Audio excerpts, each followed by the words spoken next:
Hi guys, welcome to my channel. Easy ప్రాసెస్లో chicken dum biryani ఎలా చేయాలో చూద్దాం. అందుకు కావాల్సిన ప్రిపరేషన్స్ చూద్దాం రండి.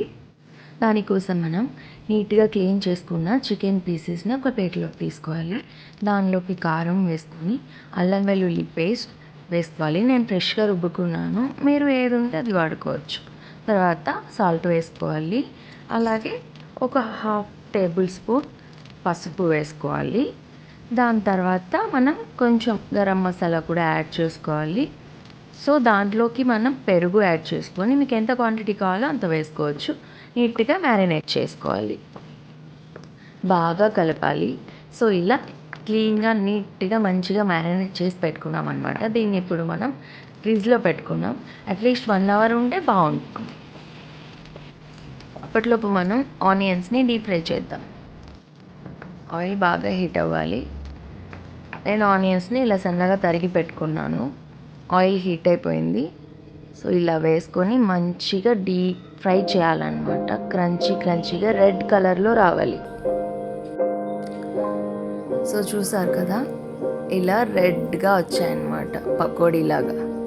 వీటిని ఒక ప్లేట్లో టిష్యూ పేపర్ పెట్టుకొని ఇలా లేయర్స్గా వేసుకోవాలి. కొంచెం చల్లారే వరకు పక్కన పెట్టుకోవాలన్నమాట.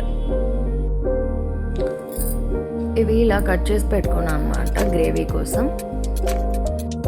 స్టవ్ పైన పాత్ర పెట్టుకొని ఆయిల్ వేసుకొని దాంట్లో హీట్ అయిన తర్వాత ఆయిల్ పచ్చిమిర్చి వేయాలి. అది కొంచెం బాగా రెడ్గా కాకిన తర్వాత కొత్తిమీర వేసుకొని ఫ్లేవర్ వస్తుంది అనమాట. కొత్తిమీర ఫస్ట్ వేస్తే, తర్వాత ఆనియన్స్ వేసుకొని మిగిలిన స్పైసెస్ ఉన్నాయి కదా, మీకు ఘాటుగా కావాలంటే కొంచెం ఎక్కువగా వేసుకోవచ్చు. నాకు లైట్గా ఉండాలి కాబట్టి నేను తక్కువ వేస్తున్నాను.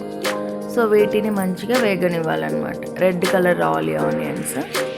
చూసారు కదా, ఇలా రెడ్గా మంచిగా ఫ్రై అయిపోయింది. ఇప్పుడు మనం మ్యారినేట్ చేసి పెట్టుకున్న చికెన్ని దీంట్లో వేసుకుందాం. కొంచెం పెద్ద పీసెస్ ఉంటాయి కదా, వాటిని మంచిగా సింగిల్గా విడివిడిగా తీసి వేసుకోవాలి. ఇలా మంచిగా వేసుకొని బాగా కలబెట్టాలన్నమాట. ఎక్స్ట్రా మసాలా ఫ్లేవర్స్ ఏం యాడ్ చేయని అవసరం లేదు, ఇది సరిపోతుంది. నేను 4 మెంబర్స్కి చేస్తున్నాను. మీరు మనుషులు ఎంతమంది ఉంటే వాళ్ళ క్వాంటిటీని బట్టి పెట్టుకోవచ్చు. సో కలితెప్పిన తర్వాత మూత పెట్టుకుందాం. మూత పెట్టి ఒక 15 నిమిషాలు మంచిగా ఉడకనివ్వాలి. చూసారు కదా, ముక్కలన్నీ ఇలా మంచిగా ఉడికిపోయాయి అన్నమాట. ఇప్పుడు మనం ఎసురు పెట్టుకుందాం. ఎసురు అంటే బియ్యం పెట్టుకుందాం. దాంట్లోకి నేను ఒక 2 బే లీవ్స్ వేస్తున్నాను, యాలకులు వేస్తున్నాను 4. మీకు ఎన్ని కావాలంటే అన్ని వేసుకోవచ్చు. పచ్చిమిర్చి వేసాను, కొంచెం ఫ్లేవర్ తగులుతుందని. రైస్ 70 to 80% ఉడికినప్పుడు ఆఫ్ చేసేసుకోవాలన్నమాట. చూసారు కదా, ఇలా మంచిగా మెతుకు పట్టుకుంటే ఇలా పలుకుగా రావాలన్నమాట. సో ఉడికిపోయింది. ఇప్పుడు దీన్ని మనం తీసి ఆల్రెడీ మనం కుక్ చేసి పెట్టుకున్న చికెన్ ఉంది కదా, దానిపైన లేయర్స్గా వేసుకుందాం. నేను చెప్పిన కరెక్ట్ మసాలాలు మాత్రమే వేయండి. హోటల్ స్టైల్లో సూపర్ టేస్ట్గా వచ్చింది మాకైతే. మీరు కూడా ట్రై చేసి కామెంట్ చేయండి ప్లీజ్. ఎప్పుడు బయట ఏం తింటాం, ఇంట్లో కూడా ట్రై చేస్తే కొంచెం మైండ్ రిఫ్రెష్ అవుతుంది కదా. సో రైస్ మొత్తం ఇలా వేసేసుకున్నాం. దానిపైన మనం ఫ్రై చేసి పెట్టుకున్న ఆనియన్స్ వేసుకొని ఒక 3 టేబుల్ స్పూన్స్ నెయ్యి వేసుకుంటున్నాను నేను. టేస్ట్ మంచిగా వస్తుంది. బటర్ కావాలంటే కూడా వేసుకోవచ్చు. సో ఇప్పుడు స్టవ్ పైన ప్యాన్ పెట్టుకొని ఎక్కువ హీట్ తగిలితే అన్నం మాడిపోతుంది, దానికోసం. తర్వాత మనం లిడ్ నుంచి ఆవిరి బయట రాకుండా గోధుమ పిండిని కొంచెం చపాతీ పిండిలాగా తడుపుకొని చుట్టూరా పెట్టాలన్నమాట.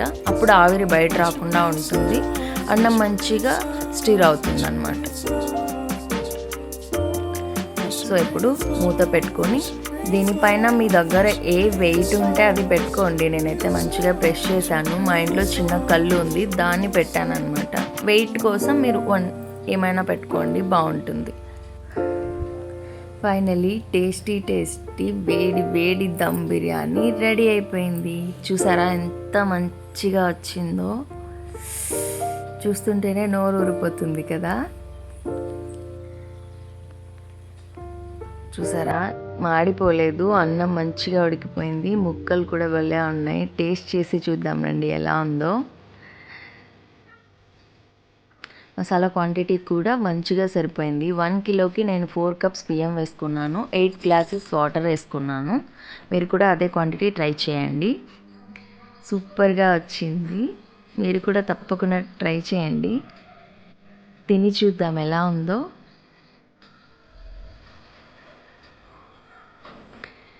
సూపర్గా ఉంది. ఫ్లేవర్స్ అన్నీ మంచిగా సరిపోయాయి. మీరు కూడా ట్రై చేయండి. Thanks for watching. Please like, subscribe my channel.